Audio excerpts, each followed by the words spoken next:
And welcome to She Thinks, a podcast where you're allowed to think for yourself. I'm your host, Beverly Hallberg, and on today's episode, we discuss the hard issue of maternal mortality. We're honored to have on Representative Michael Burgess to help us understand why mothers are dying in pregnancy and in childbirth, and what can be done to prevent it. Representative Michael Burgess has served the constituents of the 26th District of North Texas since 2003. He is the most senior medical doctor in the House and has been a strong advocate for healthcare legislation aimed at reducing healthcare costs, improving choices, reforming liability laws to put the needs of patients first, and ensuring that there are enough doctors in the public and private sector to care for America's patients and veterans. Representative Burgess, it's a pleasure to have you on the program. Well, thanks so much for having me on, Beverly. I look forward to our conversation. It's obviously one that's timely and attracts a lot of attention.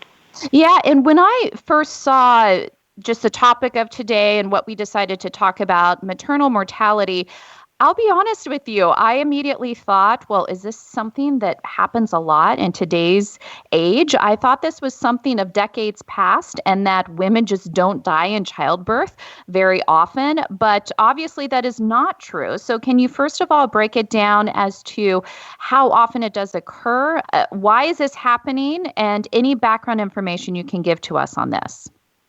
Yeah, the number works out to, depending upon who you read, 17 to 20 deaths per 100,000 live births. And, this is something I actually have thought a lot about during my training and when I was deciding what medical specialty to enter. My grandfather was actually an OB-GYN. I never knew him. He died in 1940, so his death preceded my arrival by a significant number of years. But he chose the practice of obstetrics at a time when the maternal mortality rate was quite high. And he was of that generation of obstetricians where the dramatic reduction in maternal deaths began to be realized. That was just prior to the introduction of antibiotics. The antibiotics obviously had a significant ability to reduce maternal mortality in the 1940s and 1950s. But even prior to that, there was a recognition amongst people who practiced obstetrics, some of the things that might be done to make the practice a little less risky. So I've always sort of held my grandfather, I never met him, I never knew him. What a great amount of courage it took to undertake the practice of obstetrics at a time in the course of medicine when things weren't as they weren't as settled as they certainly were when I entered into the practice. Now, my attention sort of was redirected in this area. There was an article published in one of the professional journals that I still receive and read. Just for people's background, I practiced medicine for 25 years in North Texas, practiced OB-GYN, and ran for Congress in 2002 and entered Congress in 2003. So I'm not actively in practice, though I am still licensed. But the probably 2016, 2017 was an article published in the Green Journal that suggested the maternal mortality rate had jumped, and they actually pointed out how it had jumped in Texas. Now, it turns out there was a bit of a calculation problem with that, and there was a switch in how maternal mortality was viewed and reported starting in 2003, but it wasn't consistent among the states, and it was a checkoff method on a death certificate. Not every state had the box to be checked, so there was some delay in getting all of the states to more or less the same place, and that led to some actual errors in the calculation.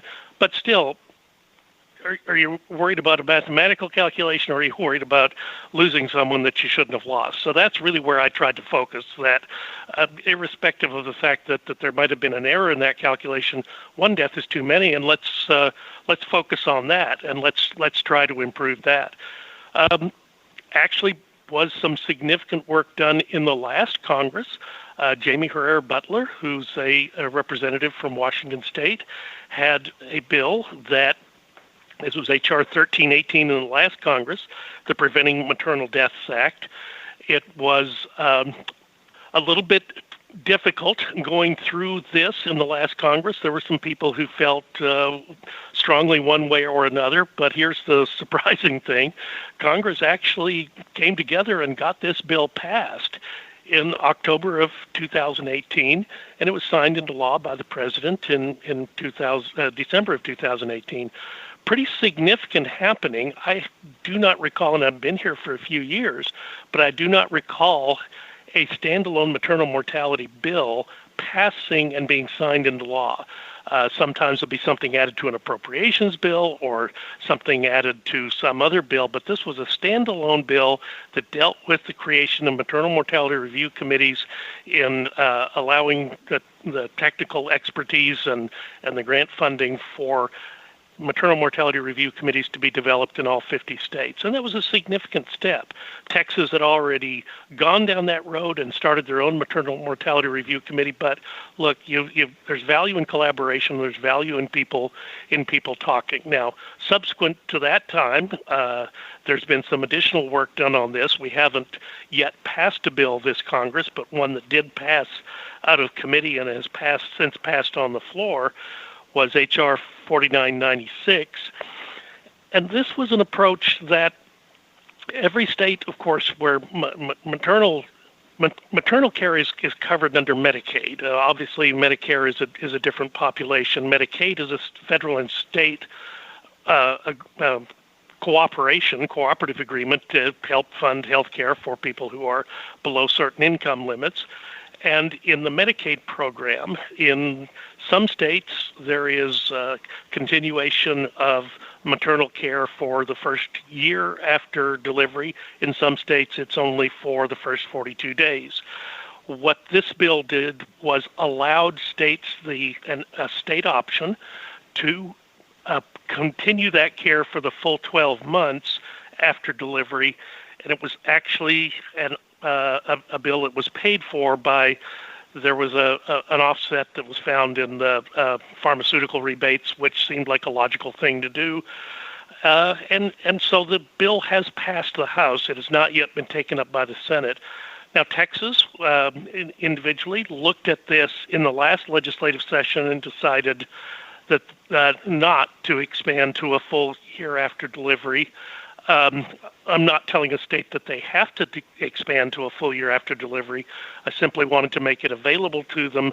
And again, it is done in a way that is fiscally prudent because it does have an offset, so it doesn't add to the federal burden.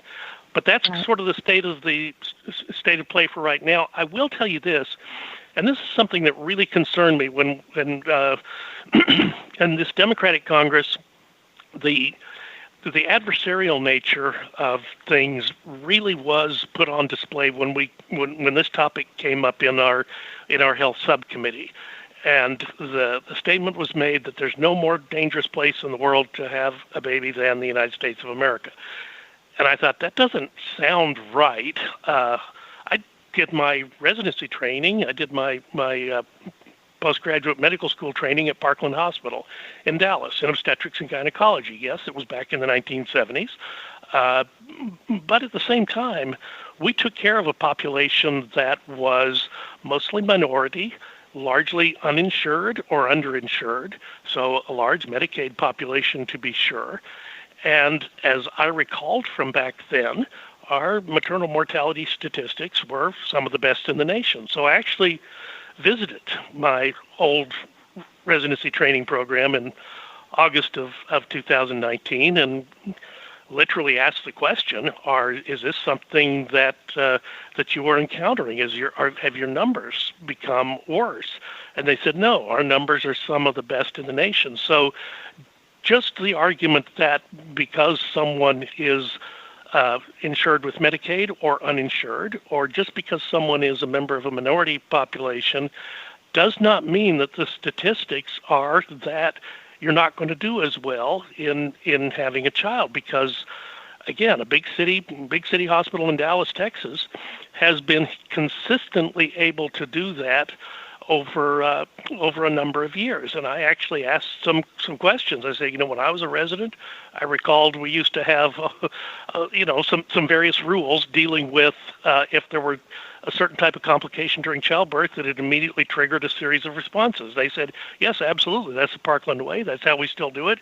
Right. And we've refined it so that it's even more precise than it was when I was in training in the 1970s. So I was actually encouraged by what I saw in, again, an institution that I was pretty familiar with, but at the same time, I saw that this is a problem that they took seriously, they addressed it seriously, and it does also tell me that the problem, we can reduce these numbers with attention to detail and good clinical training. Right. It is possible. Well, let me ask you a little bit more about that. So you did mention the act in 2018, which is the Preventing Maternal Deaths Act, and that was signed into law. A lot of that was about sharing information across the country, and the information we do have, and this is according to the Centers for Disease Control and Prevention, they say that 60% of maternal deaths are preventable. So can we get into the reasons why we are still seeing maternal deaths? Is there a trend within this? How much is happening during pregnancy versus childbirth versus even postpartum? So can you break that down just a bit for us? Yeah, it's a little difficult to get those statistics. You know, back in the 1970s, the historic triad for maternal mortality was uncontrolled hypertension, uncontrolled bleeding, and of course infection still will always be on the list. So those were sort of the big three that were always of concern. As I looked at statistics more recently, there seemed to have been some newer arrivals that were just as significant as far as numbers. Suicide, for example, was reported as one of the principal causes of maternal mortality in the time period after delivery. Cardiac disease seems to have increased more so than what it was in previous years, and then a big one is opiate overdose, and we certainly dealt with that in a number of bills in the last Congress, and continuing to deal with that in this Congress. It's been a little bit harder with the imposition of the coronavirus, but certainly in the last Congress, we recognized that opiate overdoses were a significant problem, and guess what? They affect this population just the same as everyone else.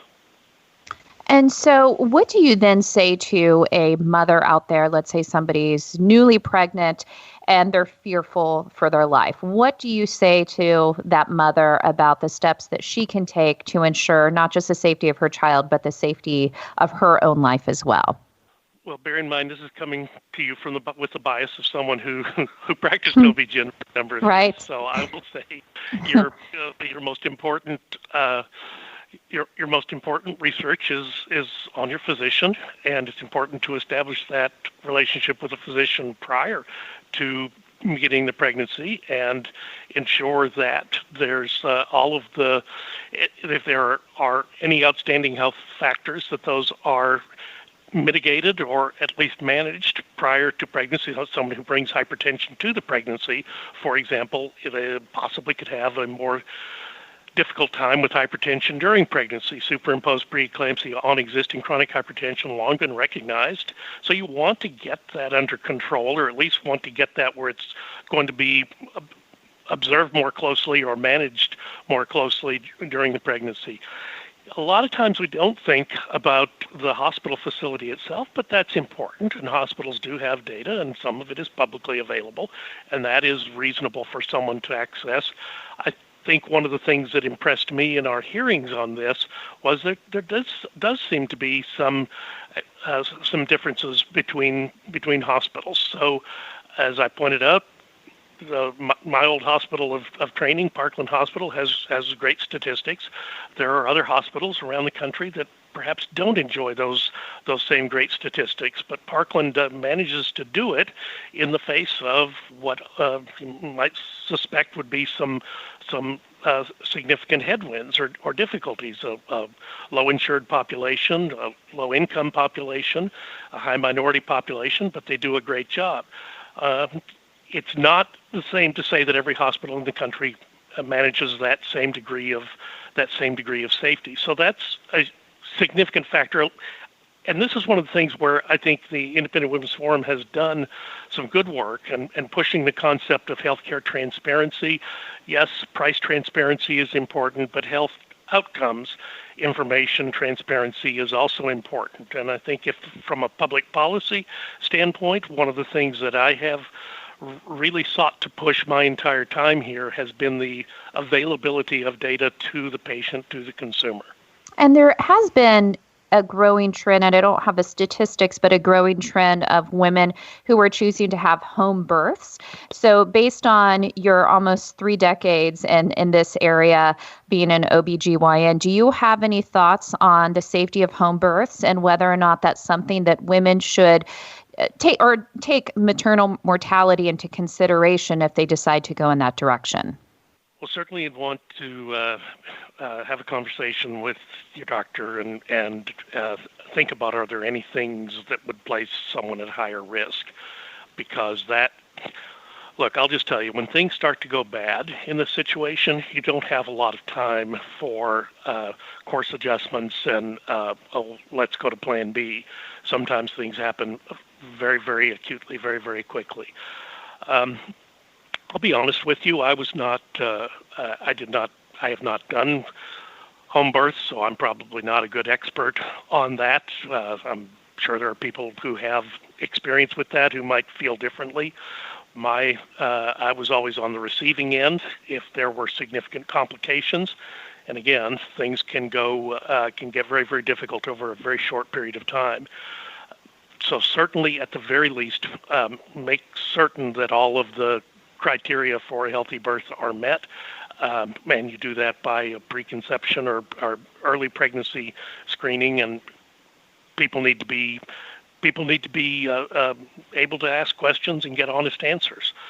Someone who brings a problem with hypertension into the pregnancy, someone who's over or under ideal weight by a significant amount prior to the pregnancy. These would be reasons why, perhaps the path of a home birth would not be the best selection. And I'm going to change gears just a little bit before we let you go. I would be remiss if I didn't ask you about the Affordable Care Act. The stat is that you have voted over 50 times to repeal the ACA, so you have strong opinions about this. I was hoping you could give us a perspective into doctors. So how have doctors navigated the past years of the ACA, and what has it meant for them? And why do you, as somebody who worked for years as a doctor, find that the ACA is not the direction you think the country should go? Well, let me just point out that many of those votes to repeal were actually bipartisan votes. Most recently, the repeal of the so-called Cadillac tax, the extra tax on employer-sponsored insurance, the repeal the tax on the medical device industry, and repeal the tax on health insurance itself. Those were all bipartisan efforts. There was creation in the Affordable Care Act of something called the Independent Payment Advisory Board, which became famous during the debates as the shorthand term was the death panel. That actually got repealed and was a bipartisan repeal. So when people do talk about the number of times that I've stood in opposition to the Affordable Care Act, some of those times that's been bipartisan opposition. And I have a list of some 20 things that President Obama himself allowed to either not happen or not be enforced in the Affordable Care Act. So it's been, look, this is one of the things when you look at a big, big piece of legislation like this, it's the chutzpah to think that we're going to get this right at the first pass is, no one really should think that. And a bill this large, signed into law in March of 2010, has been altered and changed a number of times, some by executive order, some by just simply agency reaction, and sometimes by legislation. But it would be, again, to have the bill as passed in 2010 being rigidly enforced today would actually be unworkable. From a physician's standpoint, one of the biggest objections is the pressure for consolidation in healthcare. It's always there. Insurance companies tend to form natural monopolies. Hospitals can have that same tendency toward consolidation. And hospitals then acquiring medical practices is something that you've seen really increase during the time of the 12, 15 years that the Affordable Care Act has been the law. And has this necessarily been a good thing for the practicing physician? No, not always. Has it been a good thing for the patient? No, not always. And to the extent that the Affordable Care Act was so restrictive and tended to, coerce is too strong a word, but it certainly facilitated consolidation within the healthcare space, I don't think that has really worked to any patients' or physicians' benefit.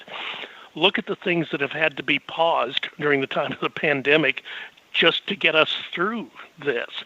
And one of the arguments I've made is we need to look at all of the waivers that have been given through the Center for Medicare and Medicaid Services, waivers that allowed for reimbursement for telemedicine, for example. Those things expire when the public health emergency goes away. We need to be certain that we think through that, and if there's good policy there that has developed even in the face of something as devastating as the coronavirus pandemic, that we don't let it expire and go back to status quo. Let me just say this too generally about the Affordable Care Act. Supreme Court heard the arguments. I think you've seen the reporting of the questions that were asked by the justices. The Supreme Court will not likely render its opinion until sometime in the next calendar year, so we're a ways away from knowing what they actually decided, if indeed they decided anything. My firm conviction has been that the Supreme Court is not going to be the one that changes this. And I think the court recognizes that this is a difficult task, and it correctly, in our system, in our system of divided government, it belongs in the hands of the legislative branch.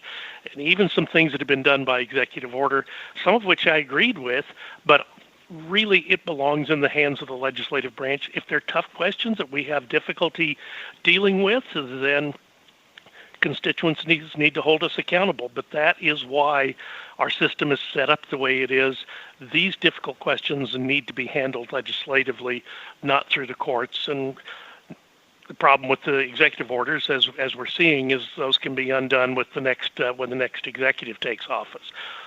Exactly, and the ACA and needing changes legislatively is something that we have talked about on this podcast. So we appreciate your work on that, Congressman Burgess, or should I say Dr. Burgess, for the sake of this podcast. We appreciate all the valuable experience and insight you've brought to Capitol Hill over the years, and also for bringing that to us today on She Thinks. Thank you so much for joining us. Good deal. Thank you very much. I appreciate it. And thank you for joining us. Before you go, Independent Women's Forum does want you to know that we rely on the generosity of supporters like you. An investment in IWF fuels our efforts to enhance freedom, opportunity, and well-being for all Americans. Please consider making a small donation to IWF by visiting iwf.org/donate. That is iwf.org/donate. And last, if you enjoyed this episode of She Thinks, do leave us a rating or a review on iTunes. It does help. Also, we'd love it if you shared this episode and let your friends know where they can find more She Thinks episodes. From all of us here at Independent Women's Forum, thanks for listening.